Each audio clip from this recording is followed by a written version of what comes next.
कृष्णानगरचा जांभळे गटाला भक्कम पाठिंबा.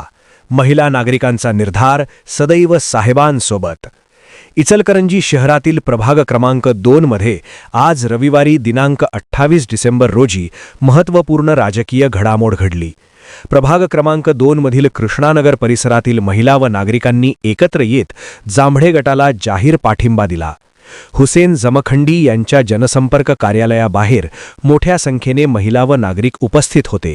यावेळी उपस्थित महिला व नागरिकांनी जांभळे साहेबांवर आपला ठाम विश्वास व्यक्त करत त्यांच्या सर्व उमेदवारांना मोठ्या मताधिक्याने विजयी करण्याचा निर्धार केला. तर अनेक महिलांनी साहेब आम्ही सदैव तुमच्या सोबत राहणार अशी भावना व्यक्त करत जांभळे गटाला बळ दिले.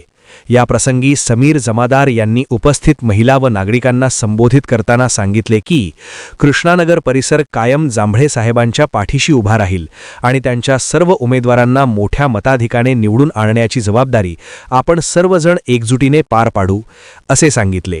तर कार्यक्रमाच्या शेवटी आनंदा वाझे यांनी जांभळे साहेबांवर प्रेम व विश्वास दाखवणाऱ्या कृष्णानगर भागातील सर्व महिला व नागरिकांचे त्यांनी विशेष आभार व्यक्त केले.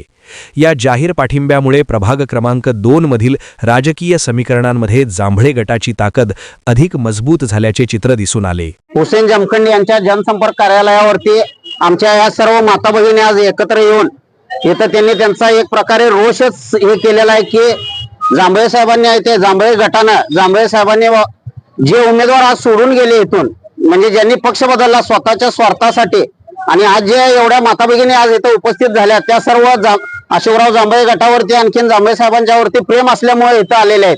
यासाठी मला आज एवढं सांगायचं आहे की विद्यार्थी जर शाळा सोडून गेले म्हणून शाळा काय बंद पडत नाहीये. कारण आमच्या शाळेचा मुख्याध्यापक हा अजूनही आमच्या शाळेचा मुख्याध्यापक हा गडगंज आहे आणि तो आहे ते जांभळे साहेबांनी गेली 52 वर्ष राजकारणामध्ये शापूरच्या ग्रामपंचायत सदस्यापासून नगरसेवक नगराध्यक्ष आणि आमदारपर्यंत मजल मारली आणि संपूर्ण या शापूर कृष्णानगर गणेशनगर या संपूर्ण भागाचा आहे ते नंदनवन केलेला आहे.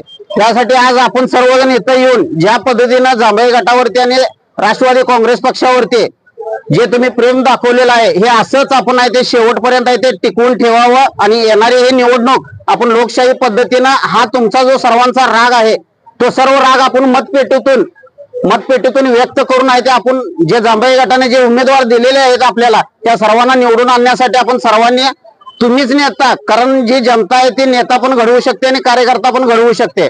त्यासाठी आज आपल्याला हे दाखवून देण्याची वेळ आलेली आहे की बाबा आज एखादा सोडून जरी गेला तरी आम्ही जांभळे गटावरती प्रेम करतोय आणि शेवटपर्यंत त्यांच्याबरोबर राहून त्यांनी दिलेल्या सीटा सगळ्या निवडून आणून लोकशाहीचा विजय आम्ही करून दाखवणार आहोत. एवढी मी सर्वांना विनंती करतो आणि थांबतो. जांभळे साहेब तुम आगे बढ़ो.